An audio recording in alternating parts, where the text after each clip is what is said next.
2월 5일 월요일 이슈파이터 지금부터 시작하겠습니다.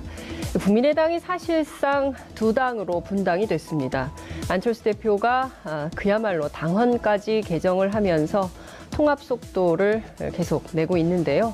통합 반대파는 오늘 15명이 집단 탈당을 했습니다. 이상돈 국민의당 의원님 모시고 자세한 말씀 좀 들어보겠습니다. 어서 오십시오, 의원님. 네, 안녕하세요. 네. 아직은 국민의당 소속입니다. 네. 그러면은 내일이 민주평화당 창당대회인데요. 네. 어떻게 되는 겁니까? 거의 당적을 두 개 가질 수 없으니까 네. 뭐 내일 저도 참석은 하지만은 네. 뭐 입당은 못 하는 것이죠. 그러면 무슨 자격으로 가시는 겁니까? 그냥 뭐 내빈도 아니고 외빈도 아니고 그래도 뭐 사실상 네. 그 공동 운명체의 일원으로서. 네, 그렇군요. 네. 그러면 13일 날은 미래당이 출범을 하게 돼요. 한다 그러죠. 예. 네. 그 대회도 가십니까? 그거 갈 일이 없죠. 그거 왜 갑니까? 자, 그러면 일단 네. 소속은 미래당 소속이 되는 거네요. 13일부터는. 네, 그렇게 되죠. 네. 네. 그러니까 이 정체성의 혼란이 엄청 크실 것 같아요. 글쎄요, 근데 저는 워낙 대가 쓰는 사람이라서 별로 그렇게 신경 안 씁니다. 그렇군요.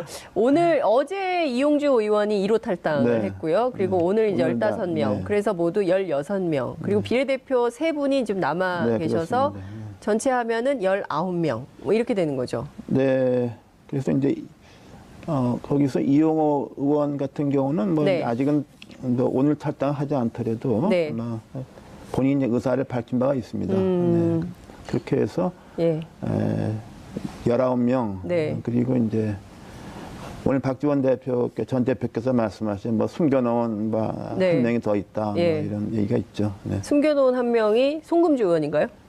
뭐 송금주 의원일 수도 있고, 네. 뭐 또 다른 비례의원일 수도 있습니다. 또 네. 다른 비례의원 박선숙 의원입니까? 네, 뭐 그렇게 얘기 많이 하고 있죠. 다 아시다시피 박선숙 의원은 정치 생활을 김대중 전 총재, 전 그렇습니다. 대통령과 같이 했고, 청와대 대변인 했죠. 네, 그렇죠. 그리고 또 호남 이 정치와 안철수 대표와의 연결 교리였었죠. 네. 근데 이제는 의미가 없어졌으니까 막 연어처럼 뭐 고향을 찾아오지 않겠습니까? 박선숙 의원이 연어처럼 고향을 찾아올 찾을 거라고 저는 것이다. 확신합니다. 네. 그러면 지금 보면 김성식 의원, 이찬열 의원 2명은 아마 또 미래당에 네. 그대로 잔류하지만은 네. 뭐 자신들이 뭐 공개적으로 네. 뭐 두 당의 합당 뭐 이렇게 좀 지지하거나 네. 적극적으로 참여하지 않을 것으로 보고 있습니다.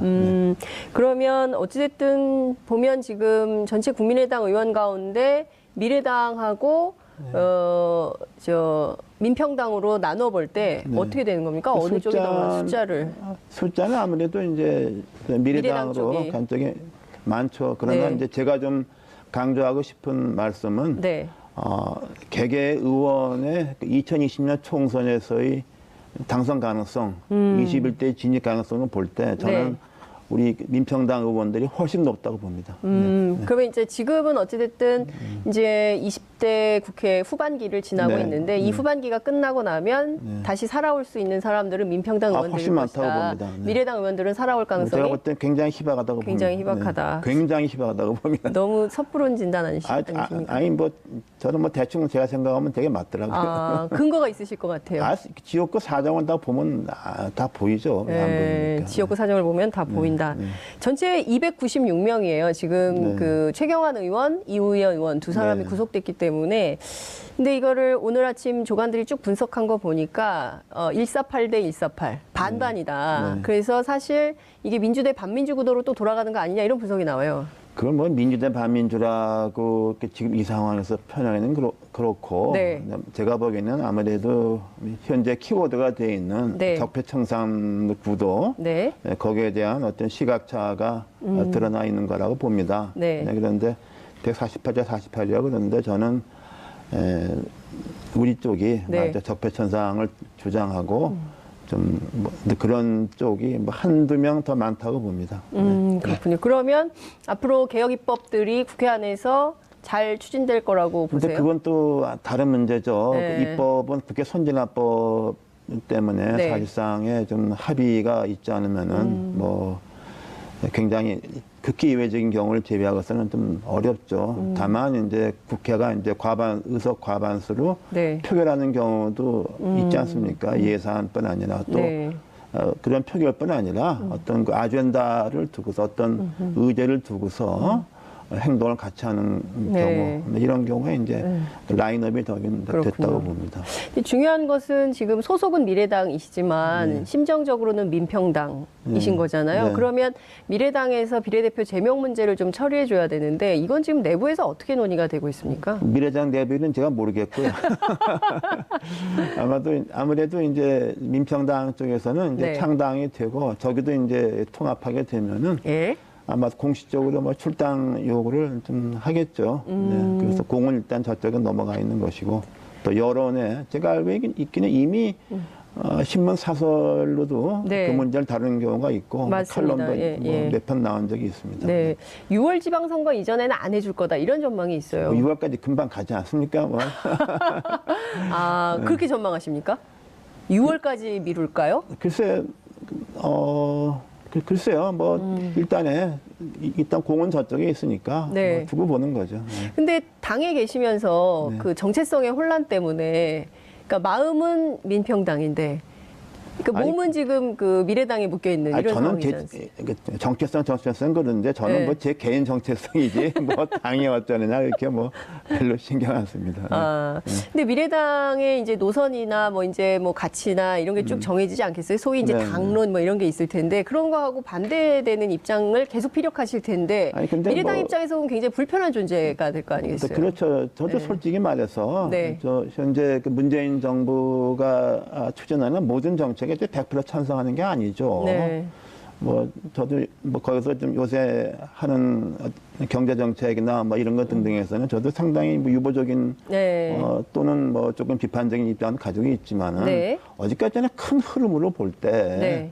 저는 이 시점에서 대한민국이 진짜로 깨끗하게 개혁을 하고 과거와 청산하지 않으면 난 안 된다고 보는 사람이니까 네. 그게 제일 중요한 거죠. 그렇죠. 깨끗한 과거 청산. 네, 그렇죠. 그리고 확실한 적폐 청산이 네, 되지 그렇죠. 않으면 다음 단계로 이 기회에 그건 진짜 끝을 내야 된다고 좀 생각합니다. 역사가 준 유일한 기회다 네, 이렇게 그렇습니다. 보시는 건가요? 네, 네. 근데 지금 미래당에 가 있는 이현주 의원이나 이제 조만간 합칠 텐데 하태경 의원이나 안철수 대표에 대해서 뭐 이런저런 말들을 의원님께 또 했다면서요? 아니 그건 뭐 좀 하태경 의원은 심지어 방송에서 예. 뭐 지방선거 끝나면 뭐 안 대표 안철수 대표는 이미 사라지니까 네. 그때 뭐 저보고서 예. 뭐 떠나지 말고 그냥 좀 중립이 있으면 좋겠다 뭐 이런 얘기를 공개적으로 방송에서 좀 하고 그랬죠. 네. 네. 지방선거 끝나면 사라질 거다라는 게 어떤 맥락인가요? 그러니까 뭐 출마를 원하지 않아도 네. 억지로라도 서울시장에 내보내서 네. 뭐 당선될 일이 없으니까 네. 뭐 근데 그런 얘기가 인 것 같습니다. 아, 본인은 안 원해도 서울시장 출마시켜서 떨어질 텐다 뭐 이런 건가요? 뭐 그런 거죠. 당선된다고 보는 사람이 좀 있습니까? 그렇지 않잖아요. 네. 근데 근데 제가 보기엔 본인이 안 나갈 거예요. 그걸 서울시장 알기 출마 안 할 때문에. 거다. 제가 보기엔 안 나갈 겁니다. 안철수 대표 출마 안 할 거다 이렇게 네, 보세요? 저는 그렇게 봐요. 왜냐 그러면 예. 그거 뭐 그렇게 네. 간단하게 보면 안 됩니다. 아, 그렇게 간단하게 보면 안 된다. 어떻게 봐야 됩니까? 좀 복잡하게 보겠습니다, 지금부터. 그러니까 예. 그렇게 너무 쉽게 생각하면 안 되고 예. 그리고 또 이게 예. 평범한 사람들의 가지고 있는 정서와 동떨어지는 행동하지 않습니까? 예. 요번 같은 경우 보세요. 국민의당 의원총회에서 예. 통합반대 의원이 그렇게 압도적으로 많고 그래도 의원총회 그 후에 연 적도 없고 그리고서 그냥 뭐 망보간대로 가는 그 스타일이기 때문에 예. 제가 볼 때는 거기 그 이제 미래당에서도 네. 뭐 굉장히 좀 혼란스러울 거다 저는 그렇게 봅니다. 예. 조만간 또 미래당에서도 비슷한 비슷한 상황이 일이 벌어질 발생하고 제가 그래서 제가 한번 당해봐야 한다. 하태경 의원한테 축하한다. 네. 하태경 의원한테 축하한다. 당해봐야 한번 한다. 당해보라고. 네. 아, 그래요? 그러니까요. 지금 말씀 주신 대로, 당헌을 바꿨어요, 어제. 네. 그래서 이제 전당원 투표로 합당이 가능하게. 왜냐하면 전당대회가 안 됐거든요. 안 되거든요. 예. 그 전당대회가 안 되는데 전당대회를 하려고 무진장 애를 썼잖아요. 네, 네. 돈도 많이 썼다면서요? 돈도 많이 꽤 썼죠. 그 시스템 갖추고 온 장소 섭외하고 뭐 난리를 치렀죠. 근데 그게 다 무슨 돈으로 한 겁니까? 안철수 대표 사비 아닐 거 아니에요? 아니 그거 다 뭐 당비로 한 거죠. 그리고서 뭐 그 택도 없는 여론조사 뭐 한두 번 한 게 아니잖아요. 그래서 여론조사 업체한테 돈 많이 썼죠. 뭐 시스템 갖추는데도 그거 뭐 몇천만 원은 들인 게 아니잖아요. 전국에 23군데 동시 저 뭡니까 그 화면 두고 뭐 생방송을 한다는 그건 다 오직 저 때문에 쓴 비용이죠. 제가 아니었으면 그런 거 안 썼죠. 그러네요. 이상돈 의원님이 전당대회 의장만 아니었으면 뭐 그런 거 할 일 없고 그냥 무사 통과. 네, 그렇죠. 예를 들면 김중록 의원이 전당대회 의장했으면 그런 비용 안 들어갔죠. 아이 사과하십시오, 의원님. 예, 국민 세금 쓴 거 아닙니까? 뭐 제 책임 아니잖아요. 쓴 건 뭐 제가 썼나요? 야, 그러니까 저는 이렇게 무리한 통합, 전당원 투표로 이렇게 해서, 그러니까 사실은 이게 뭐 용팔이 전대 그래서 나오는 얘기 아니겠습니까? 그러니까 이렇게까지 무리하게 특히 이제 의원님 법학자시기 때문에 이게 정당법을 위반하면서까지 밀어붙이는 이유가 뭘까? 아직도 국민들이 궁금하거든요. 글쎄요, 여러 가지가 있겠는데 아마도 안철수 대표가 무리하게 되고 나서도 사실상 이 의원 그룹을 자기가 실질적으로 이끌어가지 못한 거죠. 쉽게 얘기하면은 그래도 무게감 있는 의원이라고 다 똑같지 않습니까? 똑같은 게 아니죠. 그런 의원들 앞에 대표로서 대접받지 못하고 그 자기가 도저히 뭐 같이 갈 수 없다고 생각을 한 데다가 또 한쪽에서는 뭐 이렇게 하면 뭐 당신이 대통령이 된다 이런 말하는 사람도 있었겠죠. 이렇게 되면 대통령이 된다고 얘기하는 사람들이 의원들 안에 있었다는 건가요? 뭐 있을 수도 있지만은 전 그거보다 외부 영향이 좀 있었다고 봅니다. 외부 영향이 어떤 사람들? 외부 언론도 그렇고 뭐 지난번에 대선 과정에서 잠시 좀 거품처럼 또 지지도가 올라갔을 때 그때 몇몇 이른바 보수 신문들이 뭐 이른바 익사이팅한 보도를 많이 했잖아요. 저는 뭐 그런 것에 대한 추억이 좀 남아있다고 봅니다. 근데 지금 보면 이런다고 대통령이 되겠습니까? 어떻게 전망하세요? 그래서 본인은 그렇게 생각할 수도 있겠죠. 그러나 좀 근데 문제는 어떤 상황을 좀 제3자 시각에서 객관적으로 볼 수 있는 그런 안목이 좀 안 되는 사람입니다. 제3자 시각에서 객관적으로 좀 볼 수 있는 그런 것이 부족하고 또 하나는 이 IT 업종에서 큰 사람들의 일반적인 것이 한쪽에 집중되는 것. 쉽게 얘기해서 자동차 그 서치라이트 앞에만 있고 전방 측방 레이더가 없는 그런 경우가 많이 있죠. 그 뭐 스티브 잡스도 그랬고 뭐 페이스북 창업자 사장인 뭐 저커버그도 뭐 일종의 편집점 같은 게 있지 않습니까? 그런 것이 있기 때문에. 근데 그분들은 IT 기술자고 그러니까 전방위적인 이런 것을 보는 게 꼭 필요한 정치하고는 안 맞는 사람이라고 봅니다. 그럼 정치 그만해야 된다 이렇게 보세요? 저는 그렇게 봐죠. 이미 진작에 그만뒀어야 된다고 보는 그럼 거죠. 지금 이렇게 계속 정치를 이어가는 건 일종의 집착 이렇게 보십니까? 이제 또 다른 편집증이 생각한 것이죠. 그러니까 거기에 대해서 합리적인 판단이 안 되는 거죠. 근데 주변의 얘기를 좀 안 듣죠. 그리고 주변에 얘기 듣는 것은 다 이제 거기 따라가서 이제 알량한 자리라도 얻는 사람들만 주변에 있으니까. 안철수 주변에는 알량한 자리라도 얻으려는 사람들만 있는 거다. 그렇습니다. 대표적으로 누가 그렇습니까? 말할 거고. 갑자기 궁금해지는데요. 대표적으로 이 알량한 자리 때문에 연연한 사람이 바뀌어서 다들 기억 못해요. 너무 사람들이 많이 바뀌어서. 밀물이 왔다 썸을 빠지고 또 오고 또 그러니까 저도 잘 모릅니다. 자, 유승민 대표도 안철수한테 당해보면 후회할 거다 이런 말씀하셨어요. 어떤 맥락에서 주시면? 그러니까 합리적인 또 공유되는 가치가 굉장히 좀 힘들다 그렇게 봅니다. 공유되는 가치가 힘들다. 그러니까 정치 세계라는 거 무슨 문제를 좀 정치적으로 접근하고 정치적으로 해결하고 이런 게 좀 완전히 다르죠. 그래도 의원님께서도 초반에 이른바 이제 안철수의 새 정치 그리고 이제 새로운 정치 담론 이런 것에 좀 같이 해야겠다고 생각해서 출발을 하셨잖아요. 그죠? 그런데 지금 그러니까 처음에 봤던 안철수 그리고 지금의 안철수 어떤 차이가 그리고 무엇이 안철수를 이렇게 만들었다고 보세요? 그러니까 대선 과정에서 지난 대선 지난 대선 과정에서 좀 당장 그렇게 되니까 뭐 제가 그 과정에서 일일이 말할 수는 없는데 제가 볼 때는 좀 아니더라고요. 그리고 또 그게 앞장서서 나는 그 제일 좀 의아하게 생각했던 게 네. 우리나라 정치인 중 국회의원 중에서 네. 사드 배치 반대를 가장 먼저 앞장서서 확실하게 말한 사람이 안철수 대표거든요. 네. 근데 그걸 주말에 네. 아무한테 물어본 사람도 없고 네. 저 굉장히 놀랐어요. 네. 과연 이 중요한 문제 그리고 또 국가 안보라는 게 네. 이렇게 뭐 일다양단식으로 된다 안 된다 말하기가 어려운 거 아닙니까? 네. 그래서 그거 볼 때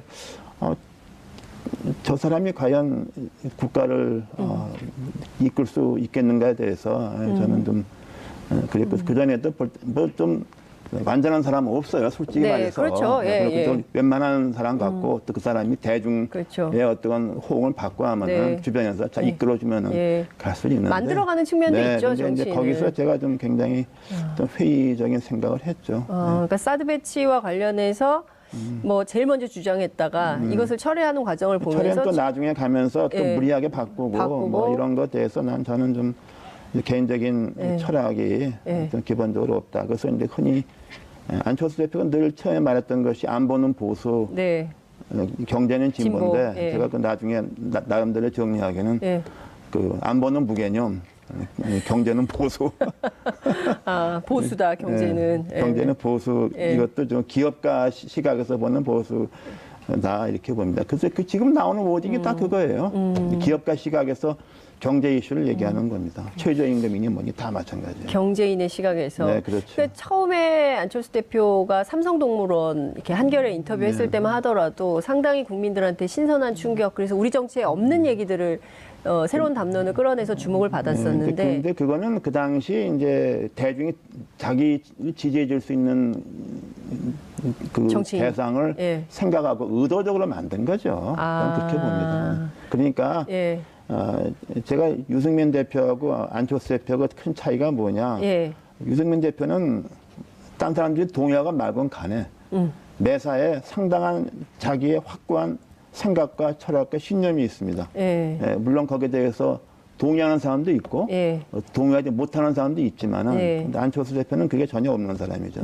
그게 큰 차이죠. 그러니까 유승민 대표는 자기 생각이 분명한데 분명한 사람이고. 안철수 대표는 무개념이다. 네, 뭐 이렇게 매사에 뭐 예. 이렇게 자기 생각이 예. 없고 과거부터 한 말 보면 뭐 예. 뭐 있을 수 없는 일이죠. 이게. 자, 그렇다면 안철수 현상이라는 것은, 그러니까 안철수라는 사람은 원래 그런 사람인데 우리 국민들이 그 좀 좋은 정치인의 표상이 없기 때문에 안철수 현상으로 그런 걸 만들었다 이렇게 근데 보시나요? 그러면 이제 그게 처음부터 예. 그 안철수라는 사람이 그랬느냐 그렇게 보기는 좀 어렵습니다. 네. 왜냐하면 이게 이 험난한 정치권에 들어와서 네. 이러이러한 과정을 거쳐서 네. 좀 상당히 좀 바뀌었을 가능성이 있는데 좀 그 당시 시점을 한번 잘 보세요. 네. 이명박 정권 당시에 이명박 대통령이 그렇게 그야말로 막말 나오면 엑스판을 쳐도 네. 야당의 변면한 미래 권력이 없었지 않습니까? 오직 박근혜는 있었잖아요. 예. 그 당시 말하자면은 그 야권을 구해줄 뭔가 예. 백마탄 인물이 필요했지 않습니까? 그래서 그런 공백을 우연찮게 메꿔준 사람이 그 당시 안철수 현상이었어요. 네, 저는 그렇지 않습니까? 근데 이제 그러한 현상에 대해서 네. 대중의 기대에 대해서 네. 부응치 못했던 거죠. 점차 뭐 부응치 못했던 거죠. 특히 대선 과정에서 부응치 그렇죠. 못했죠. 그러니까 어떻게 보자면 참 슬픈 우리 정치 현실이기도 한 거죠. 그러니까 좀 아래로부터 쭉 단련되면서 만들어져가는 그런 기반이 튼튼한 이런 네. 정치인이 없었기 때문에 이런 현상이 또 만들어진 거 아닌가라는 생각이 좀 드는데요. 극중주의를 막 주장하다가 최근에 또 그것도 안 해요.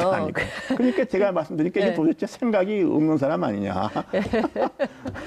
참 왔다리 갔다리 뭐 도대체 종잡을 수 없잖아요. 그러니까 무슨 얘기 치고 뭐 진실성이 있는 게 거의 없지 않습니까?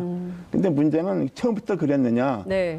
그러니까 처음에는 이러이러한 것 같다 깊이 생각해 볼 필요가 없었잖아요. 예. 뭐 얼마 전에 좀 무슨 삼국지에 나오는 뭐 말을 한 번 쓴 것 같은데 그것도 뭐 이 잘못 썼다 이런 얘기 있지 않습니까요? 그러니까요. 그런 거 보면 역시 그 인문 사회 교양이 예. 좀 기본이 좀 딸리지 않는가 하는 생각을 합니다.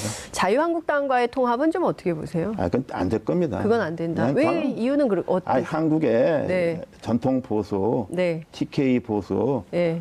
그 만만하게 보는 사람 아닙니다. 아무나 지지하지 않습니다. 네. 절대로 그런 일 없습니다. TK 보수는 그러면 계속 자유한국당을 지지할 거다. 자유한국당이 예. 그 가면서 자유한국당 뿌리가 깊은 정당이에요. 예. 그래서 자유한국당이 서서히 변하는 것을 기대하지 그렇게 뭐 배란간 뭐 안철수라는 사람을 그렇지 네. 않습니다. 그 지난번 대선에서 봤잖아요. 예. 지난번 그 TK 그 지역에 예. 제가 그때 이제 뭐 좀 유세 겸 답사 겸 예. 경상북도 여기저기 좀 많이 다녔는데 네네. 그 대선 겸 재보선다 그랬잖아요. 예. 플래카드 많이 써 있는 게 뭔지 압니까? 예. 예? 배신자? 뭐냐 그러면 네. 무찌르자 공산당, 처부주자 배신당. 배신자. 난 그래서 공산당은 아무것도 북한에 있는 예. 그 조선인민당을 말하겠죠. 예. 남쪽에는 없으니까. 근데 배신당은 예. 그 뭘 말하겠어요. 그러니까요. 그 바른정당 말하는 게 바른정당이 재보선이고 TK에서 맥을 못 쳤잖아요. 예. 지방선거도 그럴 거라고 보세요. 그러니까 이제 저는 크게 더군다나 안철수 결합한다고 해서 네. 난 뭐 포지티브한 예. 측면은 TK 영남에 전 별로 없다고 봅니다. 아, 그렇군요. 그러니까 그러면 안철수 대표 아까 이제 지방선거 특히 이제 서울시장 출마 못 한다고 하셨어요. 네, 할 생각이 별로 없지 않겠습니까? 그럼 거기 후보가 없지 않습니까? 아니 제 3당 4당이 일일이 다 후보 다 내야 됩니까 전국에? 후보 없이 선거연대. 그러면 어느 당을 밀까요? 그건 미래당이? 모르겠어요. 그건 솔직히 저한테 네. 물어보시는데 전 거기에 대해서 크게 좀 관심을 좀 끈 상태 아닙니까? 관심을 끈 사- 민평당 걱정하기도 민평당 걱정을 바쁜데 하게. 지금 뭐 알겠습니다. 근데 지금 그 의원님께서도 지난주에 뉴스공장 출연하셔서 배신자 정당 이미지가 강화될 거다. 호남에서 배신 네. 그리고 TK에서 배신 그렇죠. 두 배신자 세력이 모인 배신자 정당. 홍준표 대표도 똑같은 얘기를 뭐 했어요. 비슷한 말을 했더라고요. 예, 네. 이심전심. 그런 건 아니고. 제가 좀 그렇게 돼 있죠. 네. 특히 그러나 이제 특히 네. 경우가 다른 게 네. 유승민 대표는 이건 완전히 본의 아니게 예상을 못했죠. 이렇게까지 역풍이 올 때는. 네. 그러나 안철수 대표는 이미 그 예상한 걸 자기가 알고 저지른 거 아닙니까? 그 몰랐다면 그건 진짜 너무 황당한 얘기죠. 네. 그러니까 지금 상황에서 제일 중요한 게 이제 평창이 끝나면 바로 이제 지방선거가 될 네. 텐데 그러면 수도권 전략도 굉장히 중요하지 않겠어요? 근데 네. 미래당이 제3당으로서의 존재감을 내려면 후보가 있어야 되는데 후보 없이 선거가 되겠습니까? 글쎄요. 근데 뭐 지금 현재 미래당에서 특히 우리 국민의당에서도 네. 또 찬성하는 그 당원이나 네. 뭐 지역위원장 또는 있는데 거기 뭐 단체장 때문에 아니라 네. 도의원, 시의원 때문에 이렇게 합당 여론이 있는 거죠. 왜냐하면 네. 거기 3등도 되지 않습니까? 또 비례도 있지 않습니까? 네, 네. 그리고 사실상 단체장으로서 당선자에게는 굉장히 좀 어렵다고 봅니다. 단체장으로서. 그럼 네. 지방선거 전략 좀 여쭐게요. 우선 민평당 어떤 전략을 세울 수 답답한 있을까요? 질문 하시는데 솔직히 저간에 근데 한 가지 분명한 것은 네. 안철수 대표가 이끄는 국민의당으로서 지방선거했으면 그 결과는 보나마나였습니다. 현직 시장 군수 다 탈당했을 거예요. 무소속 갔을 거예요. 네. 이제는 오히려 이제 민평당 쪽으로 예. 현역 다 탈당해서 이제 우리로 들어올 것이고 시의원, 도의원도 지금 이제 대거 이런 네. 현상이 됐고 예. 일종의 좀 결집 예. 이런 현상이 나죠. 예. 그래서 역설적으로 안철수 대표가 네. 호남을 결집시켰다 뭐 이런 역설도 가능합니다. 역설적으로 안철수 대표가 호남을 단결시켰다. 단결시켰죠. 이런 말씀 그러니까 주셨어요. 분노를 자아냈지 않습니까? 예. 호남은 모욕했잖아요. 완전히. 근데 결과적으로는 집결된 호남이 어느 당을 지지할 거냐. 근데 결국은 저는 호남 유권자들이 네. 저는 몇 번 말씀드렸는데 네. 결코 예.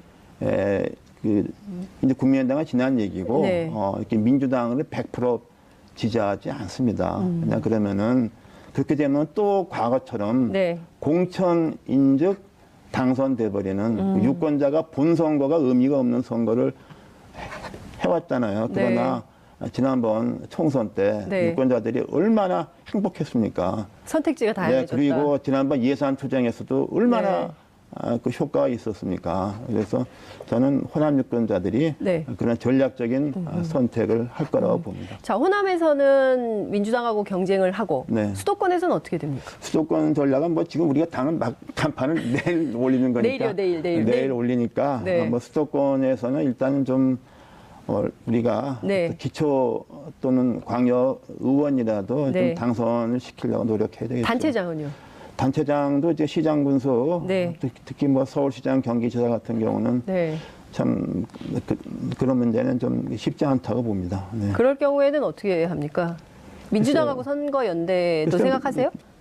그건 뭐 제가 그 답을 할 수 있는 입장은 아닙니다. 네. 그러나 제 생각은 네. 전혀 그 택도 없는 후보를 억지로 내는 것보다는 네.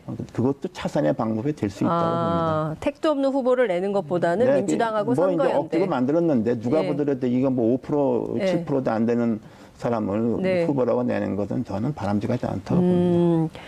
굉장히 그 현실적이다라는 판단도 가능할 것 같은데요. 시간이 다 돼가지고 제가 좀 이게 헌법 관련해서 좀 네. 여쭤봐야 될 것 같아요. 그 최근에 자꾸 사회주의 헌법 논쟁이 나와가지고요. 네. 그 6월에 개헌 관련해서 투표하는 것을 자유한국당은 그러지 말자고 주장을 하고 있거든요. 네. 우선 시기 문제 그리고 아니, 내용에서 자유민주주의, 이 논쟁이 되는 건 어떻게 보세요? 근데 네. 일단은 그 논의를 하기에 앞서서 네. 그 200명이 찬성해야 되는데 네. 그거는 한국당이 반대하게 되면은 현실적으로 좀 어렵다고 봅니다. 네. 또 거기서 이제 합의를 볼 수 있는 부분도 이제 몇 개 있는데 네. 그러려면은 지금 민주당에서 그 합의를 볼 수 있는 게 몇 개만 골라야 돼요. 아하. 뭐 자유민주, 민주주의 같은 네. 옳고 그름을 떠나서 예. 논쟁을 일으키는 거 하지 말고 아하. 우리가 절실한 게 뭐냐면 87년 헌법 만들 때 잘못 만든 조항이 있습니다. 네. 그걸 고치고 예. 헌법재판관 문제, 네. 재판소장 문제, 예. 그 대법원 구성 문제, 예. 뭐 지방분권 예. 이런 문제만 아주 드라이한 것만 골라야 되는데 네. 또 지금 이제 민주당이나 또는 청와대에서 네. 그 의혹이 좀 과하게 되면은 네. 저는 그마저도 못하지 않는가 그렇게 봅니다. 그러니까 최소화해서 합의할 수 있는 수준에서 그렇죠. 개헌안을 그렇죠. 만들고 네. 만들어서 통과시키고 네, 그 다음에 또 하면 네, 된다. 그 다음에 하면 되죠. 네, 막 뭐, 그냥 뭐 서울부터 다 고치자면 합의가 됩니까? 나는 그래서 좀 이 민주당이나 청와대가 좀 제 말을 좀 경청하면 좋겠어요. 알겠습니다. 드라이한 것부터 하자. 네. 드라이한 것부터 할 네. 수 있는 것부터 네, 그렇죠. 차근차근 네, 해나가자. 네. 국민들께서 특히 이제 저희 방송 시청하시는 시청자분들께서 상당히 합리적인 판단이다 이런 생각이 좀 들 것 같습니다. 오랜만에 출연해 주셨는데요. 너무 말씀 스피디하게 잘 들었고요. 끝으로 꼭 하시고 싶으신 말씀 있으시면 한 말씀 부탁드릴게요. 일단은 내일 우리가 창당하니까 네. 국민 여러분께서 좀 민주평화당을 네. 좀 아껴주시고 네. 사랑해 주시길 부탁드립니다. 네, 알겠습니다. 아직은 국민의당, 당분간은 이제 미래당 되겠습니다. 당분간은 미래당, 아직은 국민의당, 당분간은 미래당. 네. 심정적으로 민주평화당. 평화당.